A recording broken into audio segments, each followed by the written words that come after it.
Dhaka elevated expressway হচ্ছে বাংলাদেশের প্রথম এলিভেটেড এক্সপ্রেসওয়ে প্রকল্প। শাহজালাল আন্তর্জাতিক বিমানবন্দর থেকে শুরু হয়ে কুড়িল, বনানী, মহাখালী, তেজগাঁও, মগবাজার, কমলাপুর, সায়েদাবাদ, যাত্রাবাড়ি হয়ে ঢাকা চট্টগ্রাম মহাসড়কের কুতুবখালী এলাকায় গিয়ে শেষ হবে এই প্রকল্প। রাজধানী ঢাকার যানজট নিরসনের জন্য এটিই হচ্ছে সরকার কর্তৃক গৃহীত সবচেয়ে বড় প্রকল্প।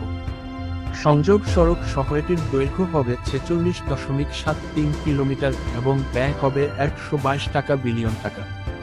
ইতালিয়ান থাই ডেভেলপমেন্ট কর্পোরেশন লিমিটেড $1.062 বিলিয়ন মার্কিন ডলারের চুক্তি করেছে চায়না রেলওয়ে কনস্ট্রাকশন কর্পোরেশন এর সঙ্গে এক্সপ্রেসওয়েটি নির্মাণের জন্য।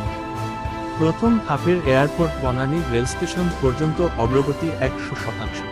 দ্বিতীয় ধাপের বনানী রেল স্টেশন মগবাজার ও তৃতীয় ধাপের মগবাজার চিটাগাং রোডের কুতুবখালী পর্যন্ত প্রস্তুতিমূলক কাজ চলমান। 25 সেপ্টেম্বর 2021 পরীক্ষামূলক পাইলিং উদ্বোধন করা হয়। পরবর্তীতে 20 মার্চ 2024 কারওয়ান বাজার র্যাম্প খুলে দেওয়া হয়। এই নিয়ে মোট 16টি র্যাম্প চালু হলো। এর আগে 2023 সালের 3রা সেপ্টেম্বর বিমানবন্দর থেকে ফার্মগেট পর্যন্ত অংশ খুলে দেওয়া হয়েছিল। সূত্র উইকিপিডিয়া।